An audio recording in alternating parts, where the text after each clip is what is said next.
A Christmas Carol by Charles Dickens. Performed by Ned Thorne. Stave 1. Marley's Ghost.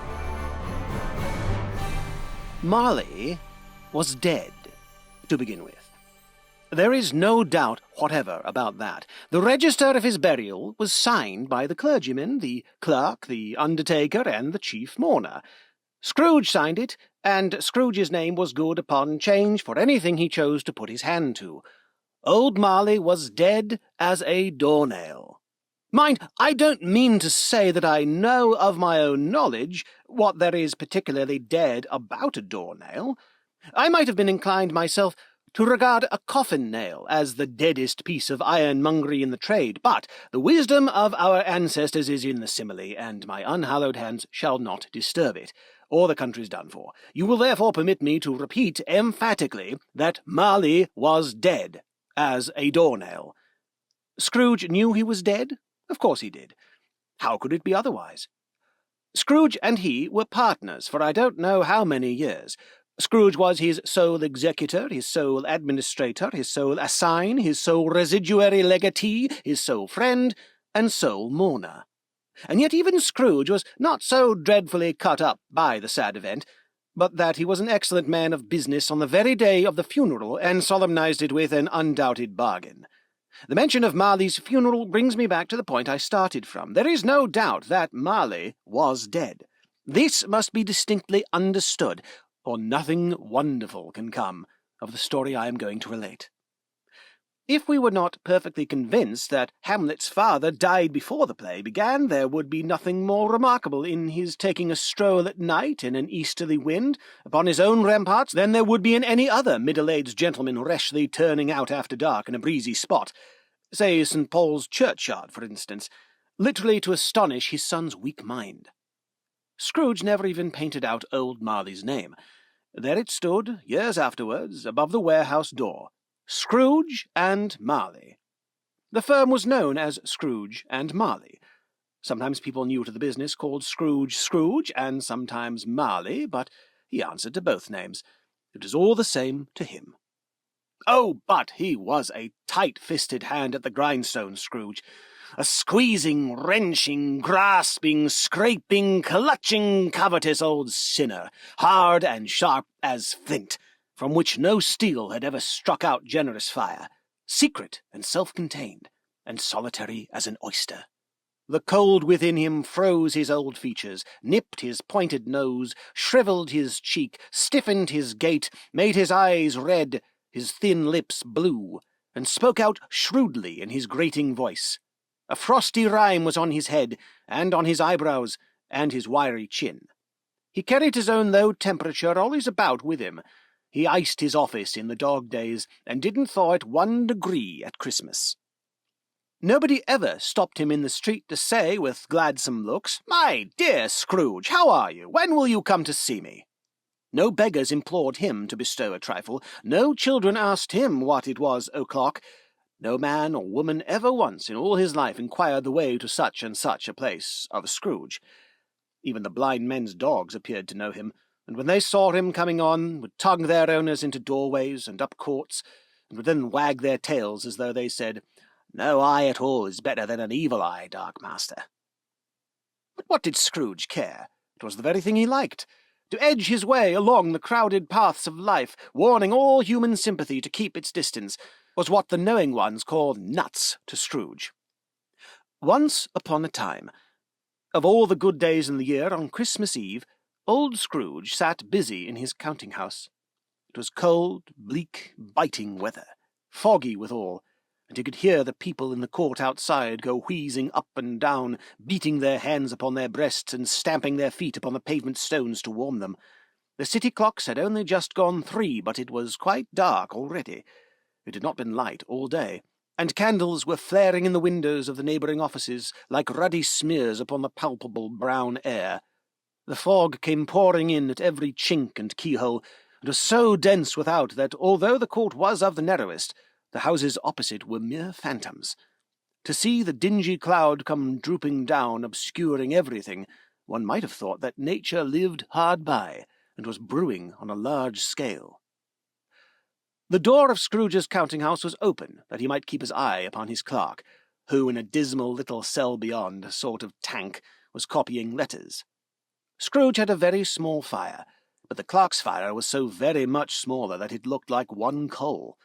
But he couldn't replenish it, for Scrooge kept the coal-box in his own room, and so surely as the clerk came in with the shovel, the master predicted that it would be necessary for them to part.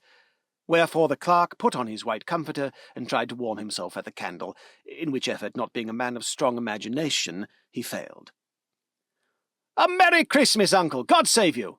cried a cheerful voice. It was the voice of Scrooge's nephew, who came upon him so quickly that this was the first intimation he had of his approach. "Bah!"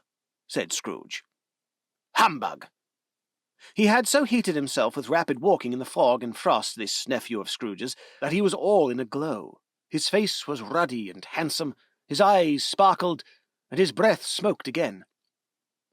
"Christmas a humbug, Uncle?" said Scrooge's nephew. "You don't mean that, I am sure."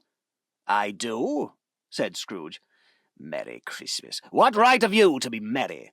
What reason have you to be merry? You're poor enough." "Come, then," returned the nephew gaily.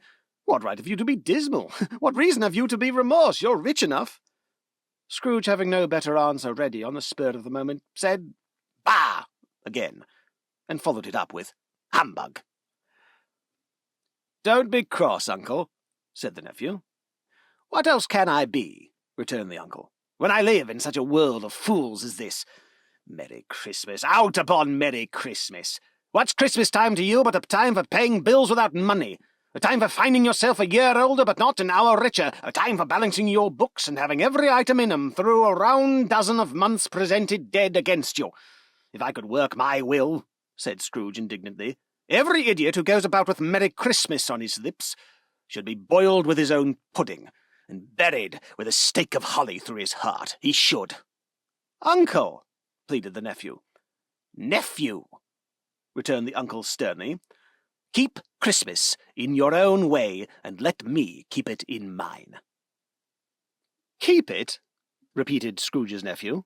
"But you don't keep it." "Let me leave it alone, then," said Scrooge. "Much good may it do you. Much good it has ever done you." "There are many things from which I might have derived good, by which I have not profited, I dare say," returned the nephew. "Christmas among the rest. But I'm sure I have always thought of Christmas time, when it has come round, apart from the veneration due to its sacred name and origin, if anything belonging to it can be apart from that, as a good time, a kind, forgiving, charitable, pleasant time, the only time I know of in the long calendar of the year when men and women seem, by one consent, to open their shut-up hearts freely, and to think of people below them as if they really were fellow passengers to the grave, and not another race of creatures bound on other journeys. And therefore, Uncle, though it has never put a scrap of gold or silver in my pocket, I believe that it has done me good, and will do me good, and I say, God bless it!" The clerk in the tank involuntarily applauded. Becoming immediately sensible of the impropriety, he poked the fire, and extinguished the last frail spark forever. "Let me hear another sound from you," said Scrooge, "and you'll keep your Christmas by losing your situation. You're quite a powerful speaker, sir," he added, turning to his nephew. "I wonder you don't go into Parliament." "Don't be angry, Uncle. Come, dine with us tomorrow." Scrooge said that he would see him. Yes, indeed, he did. He went the whole length of the expression, and said that he would see him in that extremity first. "But why?" cried Scrooge's nephew. "Why?" "Why did you get married?" said Scrooge. "Because I fell in love." "Because you fell in love," growled Scrooge, as if that were the only one thing in the world more ridiculous than a Merry Christmas. "Good afternoon." "Nay, Uncle, but you never came to see me before that happened. Why give it a reason for not coming now?" "Good afternoon," said Scrooge.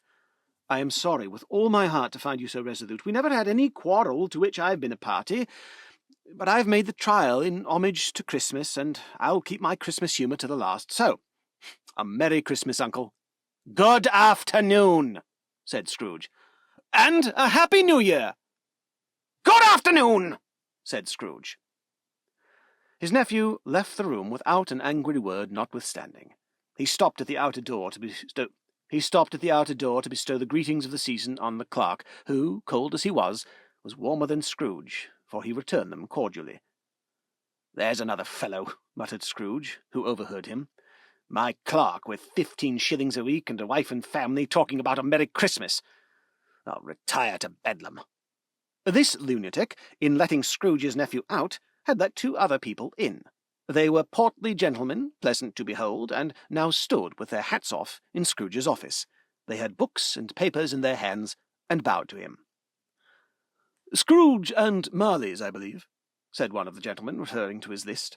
"Have I the pleasure of addressing Mr. Scrooge or Mr. Marley?" "Mr. Marley has been dead these 7 years," Scrooge replied. "He died 7 years ago this very night."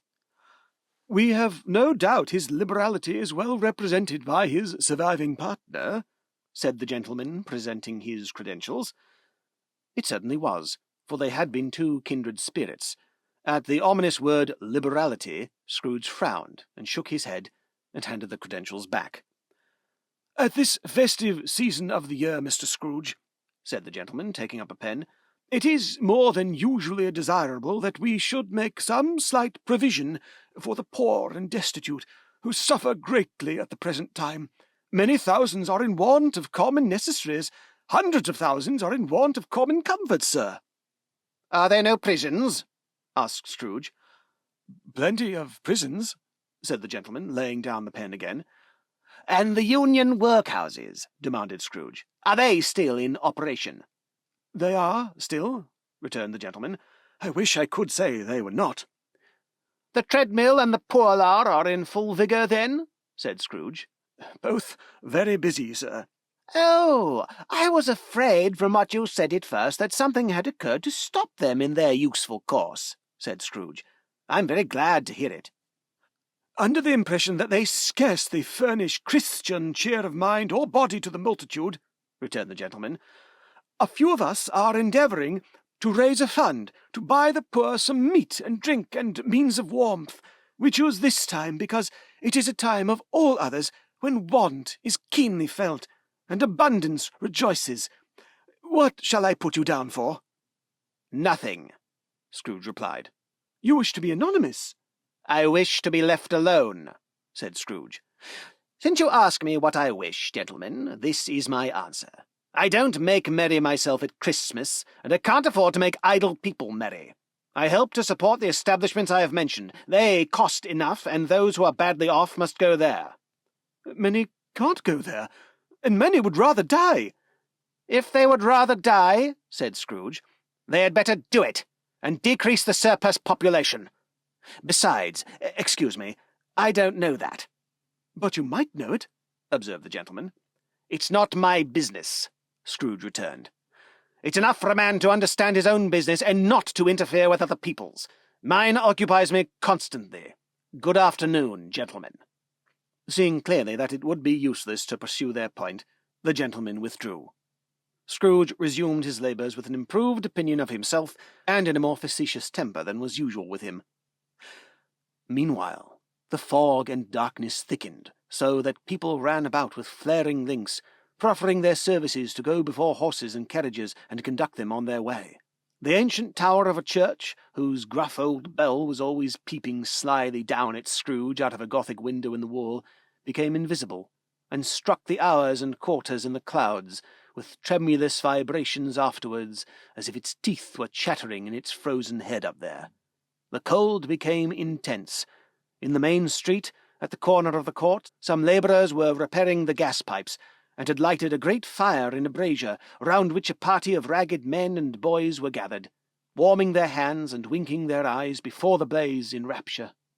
The water-plug being left in solitude, its overflowings sullenly congealed, and turned to misanthropic ice.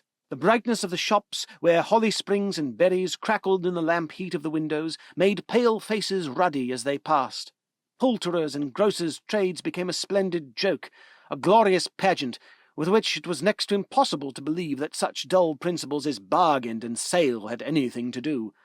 The Lord Mayor, in the stronghold of the mighty mansion house, gave orders to his 50 cooks and butlers to keep Christmas as a Lord Mayor's household should.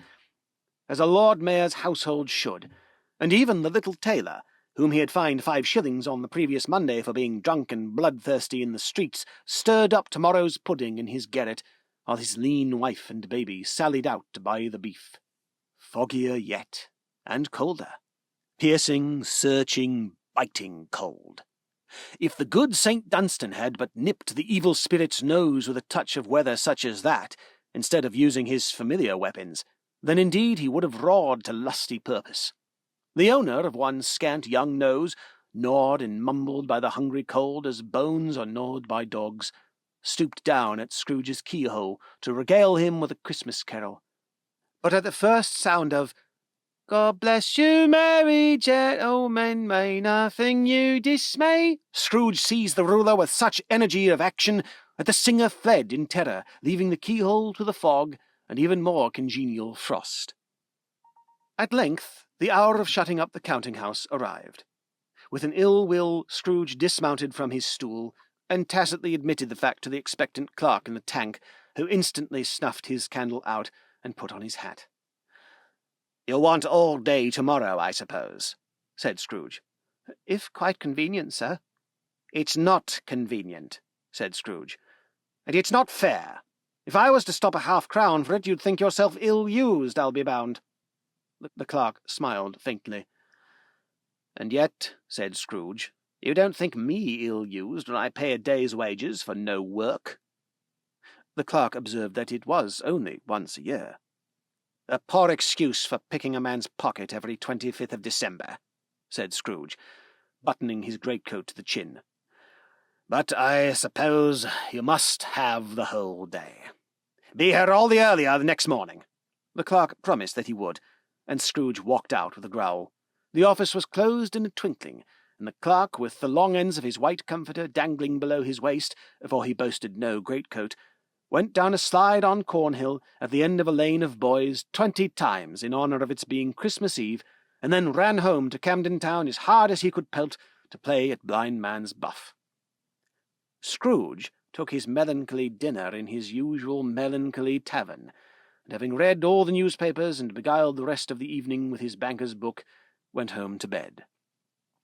He lived in chambers which had once belonged to his deceased partner. They were a gloomy suite of rooms, in a lowering pile of building up a yard, where it had so little business to be that one could scarcely help fancying it must have been run there when it was a young house, playing at hide-and-seek with other houses, and forgotten the way out again. It was old enough now, and dreary enough, for nobody lived in it but Scrooge, the other rooms all being let out as offices. The yard was so dark that even Scrooge, who knew its every stone, was fain to grope with his hands. The fog and frost so hung about the black old gateway of the house that it seemed as if the genius of the weather sat in mournful meditation upon the threshold. Now it is a fact that there was nothing at all particular about the knocker on the door, except that it was very large. It is also a fact that Scrooge had seen it, night and morning, during his whole residence in that place. Also that Scrooge had as little of what is called fancy about him as any man in the city of London, even including, which is a bold word, the corporation, aldermen, and livery. Let it also be borne in mind that Scrooge had not bestowed one thought on Marley since his last mention of his 7 years dead partner that afternoon. And then let any man explain to me, if he can, how it happened that Scrooge, having his key in the lock of the door, saw in the knocker, without its undergoing any intermediate process of change, not a knocker, but Marley's face. It was not in impenetrable shadow as the other objects in the yard were, but had a dismal light about it, like a bad lobster in a dark cellar. It was not angry or ferocious, but looked at Scrooge as Marley used to look, with ghostly spectacles turned up on its ghostly forehead. The hair was curiously stirred as if by breath or hot air, and though the eyes were wide open, they were perfectly motionless. That and its livid colour made it horrible, but its horror seemed to be quite in spite of the face and beyond its control rather than a part of its own expression. As Scrooge looked fixedly at this phenomenon, it was a knocker again. To say that he was not startled, or that his blood was not conscious of a terrible sensation to which it had been a stranger from infancy, would be untrue. But he put his hand upon the key he had relinquished, turned it sturdily, walked in, and lighted his candle.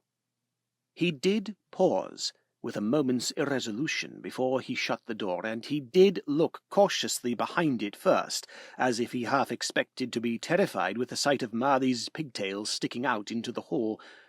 But there was nothing on the back of the door except the screws and nuts that held the knocker on. So he said, "Pooh, pooh," and closed it with a bang.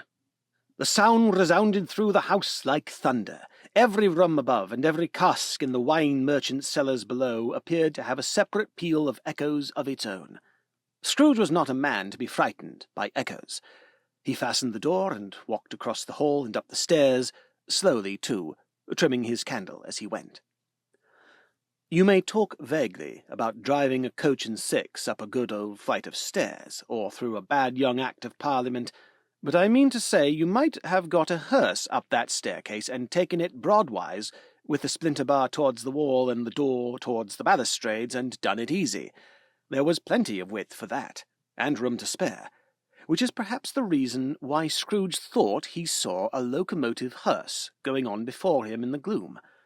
Half a dozen gas lamps out of the street wouldn't have lighted the entry too well, so you may suppose it was pretty dark with Scrooge's dip. Up Scrooge went, not caring a button for that. Darkness is cheap, and Scrooge liked it. But before he shut his heavy door, he walked through his rooms to see that all was right. He had just enough recollection of the face to desire to do that. Sitting-room, bedroom, lumber-room, all as they should be. Nobody under the table, nobody under the sofa, a small fire in the grate, spoon and basin ready, and the little saucepan of gruel, Scrooge had a cold in his head, upon the hob. Nobody under the bed, nobody in the closet, nobody in his dressing-gown, which was hanging up in a suspicious attitude against the wall. Lumber-room as usual. Old fire-guard, old shoes, 2 fish-baskets, washing-stand on 3 legs, and a poker. Quite satisfied, he closed his door and locked himself in. Double locked himself in, which was not his custom. Thus secured against surprise, he took off his cravat, put on his dressing-gown and slippers, and his nightcap, and sat down before the fire to take his gruel. It was a very low fire indeed, nothing on such a bitter night. He was obliged to sit close to it, and brood over it, before he could extract the least sensation of warmth from such a handful of fuel. The fireplace was an old one, built by some Dutch merchant long ago, and paved all round with quaint Dutch tiles designed to illustrate the Scriptures. There were Cains and Abels, Pharaoh's daughters, queens of Sheba, angelic messengers descending through the air on clouds like feather beds, Abrahams, Belshazzars, apostles putting off to sea in butter boats, hundreds of figures to attract his thoughts, and yet that face of Marley, 7 years dead, came like the ancient prophet's rod, and swallowed up the whole. If each smooth tile had been a blank at first, with power to shape some picture on its surface from the disjointed fragments of his thoughts, there would have been a copy of old Marley's head on every one. "Humbug!" said Scrooge, and walked across the room. After several turns, he sat down again. As he threw his head back in the chair, his glance happened to rest upon a bell, a disused bell that hung in the room and communicated for some purpose now forgotten with a chamber in the highest story of the building. It was with great astonishment, and with a strange, inexplicable dread, that as he looked, he saw this bell begin to swing. It swung so softly in the outset that it scarcely made a sound, but soon it rang out loudly, and so did every bell in the house. This might have lasted half a minute, or a minute, but it seemed an hour. The bells ceased as they had begun, together. They were succeeded by a clanking noise, deep down below, as if some person were dragging a heavy chain over the casks in the wine merchant's cellar. Scrooge then remembered to have heard that ghosts in haunted houses were described as dragging chains. The cellar door flew open with a booming sound, and then he heard the noise much louder on the floors below, then coming up the stairs, then coming straight towards his door. "It's humbug still," said Scrooge. "I won't believe it." His colour changed, though, when, without a pause, it came on through the heavy door, and passed into the room before his eyes. Upon its coming in, the dying flame leaped up, as though it cried, "I know him! Marley's ghost!" and fell again. The same face, the very same. Marley, in his pigtail, usual waistcoat, tights and boots, the tassels on the latter bristling like his pigtail, and his coat-skirts, and the hair upon his head. The chain he drew was clasped about his middle. It was long, and wound about him like a tail, and it was made, for Scrooge observed it closely, of cash-boxes, keys, padlocks, ledgers, deeds, and heavy purses wrought in steel. His body was transparent, so that Scrooge, observing him and looking through his waistcoat, could see the 2 buttons on his coat behind. Scrooge had often heard it said that Marley had no bowels, but he had never believed it until now. No, nor did he believe it even now, though he looked the phantom through and through, and saw it standing before him, though he felt the chilling influence of its death-cold eyes, and marked the very texture of a folded kerchief bound about its head and chin, which wrapper he had not observed before. He was still incredulous, and fought against his senses. "How now?" said Scrooge, caustic and cold as ever. "What do you want with me?" "Much!" Marley's voice. "No doubt about it." "Who are you?" "Ask me who I was." "Who were you, then?" said Scrooge, raising his voice. "You're particular for a shade." He was going to say "to a shade," but substituted this as more appropriate.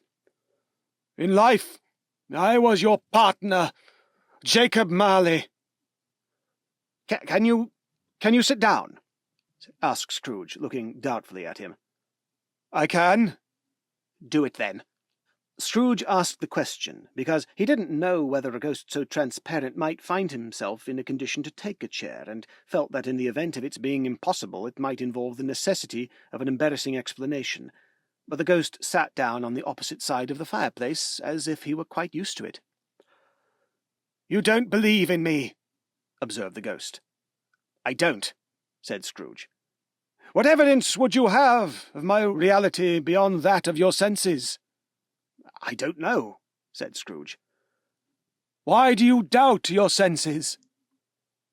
"Because," said Scrooge, "a little thing affects them. A slight disorder of the stomach makes them cheats. You may be an undigested bit of beef, a blot of mustard, a crumb of cheese, a fragment of an underdone potato. There's more of gravy than of grave about you, whatever you are." Scrooge was not much in the habit of cracking jokes, nor did he feel in his heart by any means waggish then. The truth is that he tried to be smart, as a means of distracting his own attention and keeping down his terror, for the spectre's voice disturbed the very marrow in his bones. To sit staring at those fixed, glazed eyes in silence for a moment would play, Scrooge felt, the very deuce with him. There was something very awful, too, in the spectre's being provided with an infernal atmosphere of its own. Scrooge could not feel it himself, but this was clearly the case, for though the ghost sat perfectly motionless, its hair and skirts and tassels were still agitated as by the hot vapour from an oven. "You see this toothpick?" said Scrooge, returning quickly to the charge for the reason just assigned, and wishing, though it were only for a second, to divert the vision's stony gaze from himself.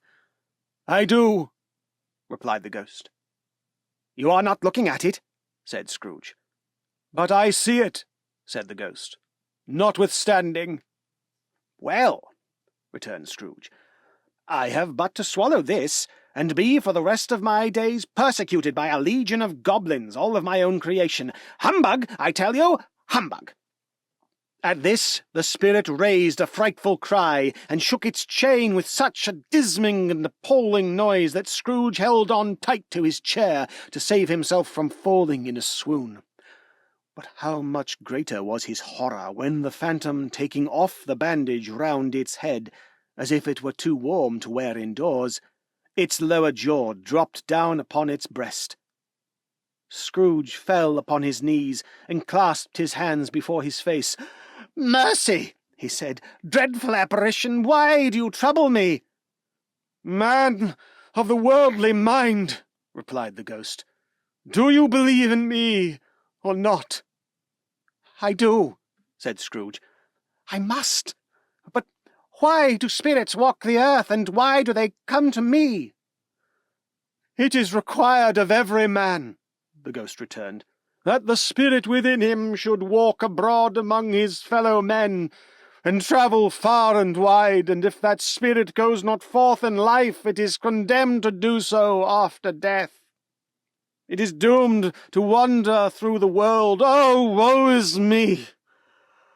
And witness what it cannot share, but might have shared on earth, and turned to happiness." Again the spectre raised a cry, and shook its chain, and wrung its shadowy hands. "You are fettered," said Scrooge, trembling. "Tell me why." "I wear the chain I forged in life," replied the ghost. "I made it link by link, and yard by yard. I girded it on of my own free will, and of my own free will I wore it. Is its pattern strange to you?" Scrooge trembled more and more. "Or would you know," pursued the ghost, "the weight and length of the strong coil you bear yourself? It was full as heavy, and as long as this 7 Christmas Eves ago. You have laboured on it since.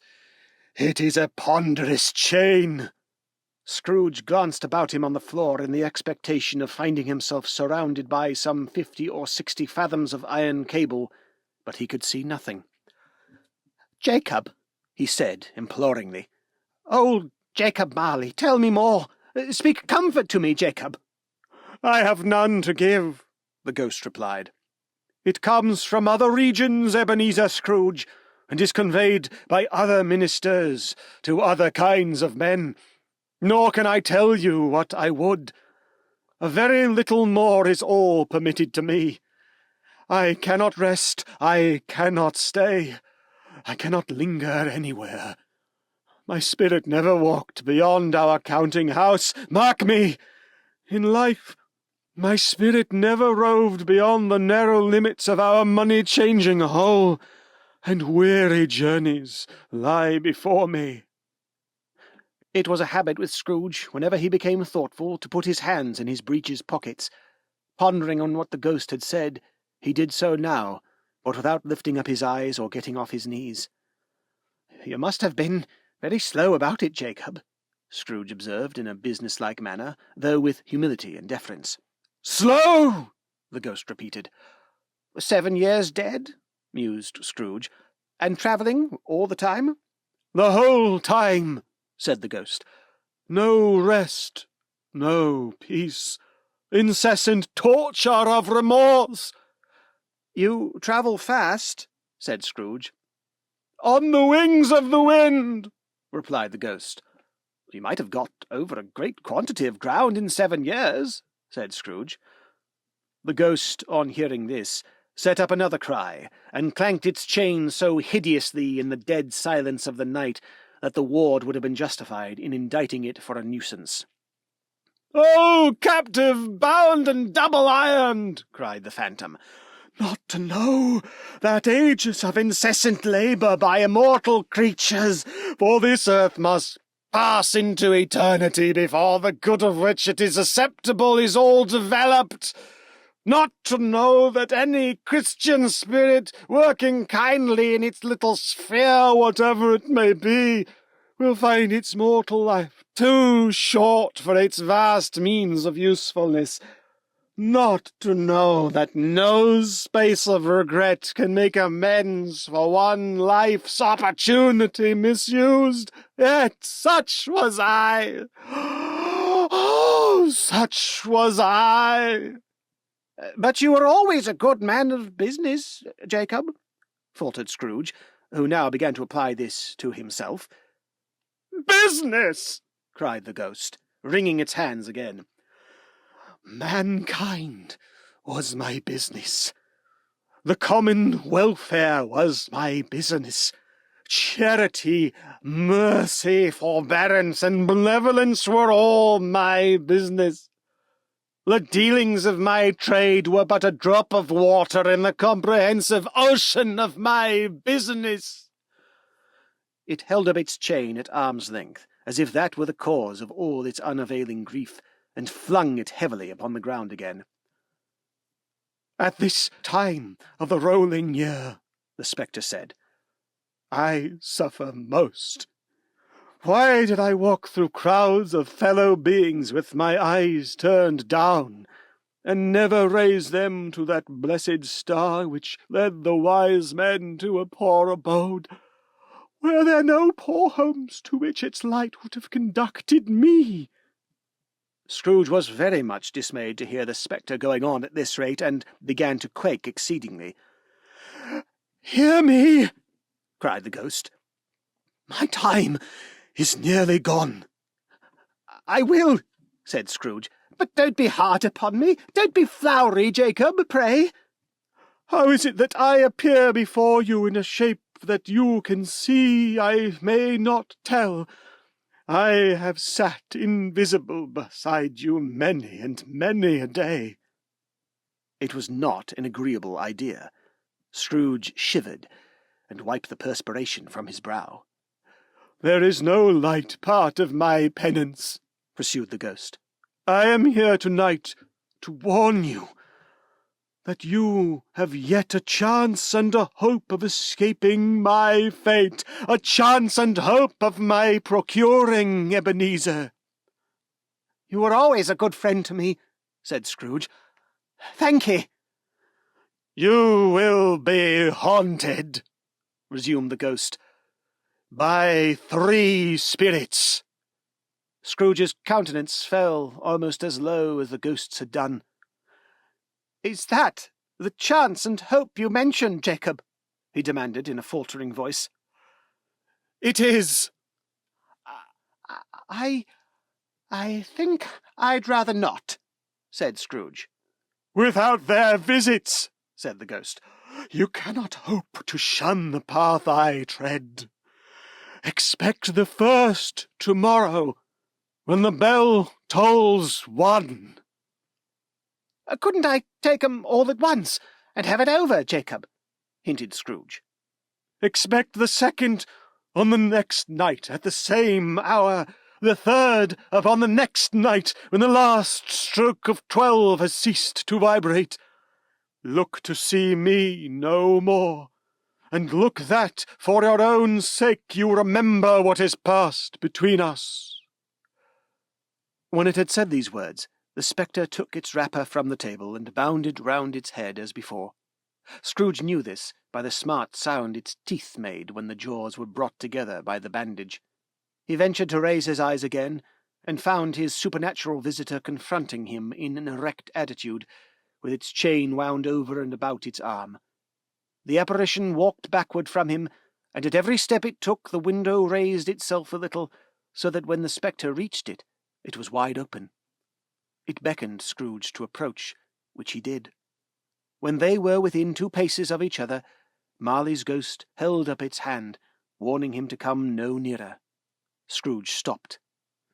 Not so much in obedience, as in surprise and fear, for on the raising of the hand he became sensible of confused noises in the air, incoherent sounds of lamentation and regret, wailings inexpressibly sorrowful and self-accusatory. The spectre, after listening for a moment, joined in the mournful dirge, and floated out upon the bleak, dark night. Scrooge followed to the window, desperate in his curiosity. He looked out. The air was filled with phantoms, wandering hither and thither in restless haste, and moaning as they went. Every one of them wore chains like Marley's ghost. Some few, they might be guilty governments, were linked together. None were free. Many had been personally known to Scrooge in their lives. He had been quite familiar with one old ghost, in a white waistcoat, with a monstrous iron safe attached to its ankle, who cried piteously at being unable to assist a wretched woman with an infant, whom it saw below upon a doorstep. The misery with them all was, clearly, that they sought to interfere for good in human matters, and had lost the power for ever. Whether these creatures faded into mist, or mist enshrouded them, he could not tell. But they and their spirit voices faded together, and the night became as it had been when he walked home. Scrooge closed the window, and examined the door by which the ghost had entered. It was double locked, as he had locked it with his own hands, and the bolts were undisturbed. He tried to say "humbug," but stopped at the first syllable, and being from the emotion he had undergone, or the fatigues of the day, or his glimpse of the invisible world, or the dull conversation of the ghost, or the lateness of the hour, much in need of repose, went straight to bed, without undressing, and fell asleep upon the instant.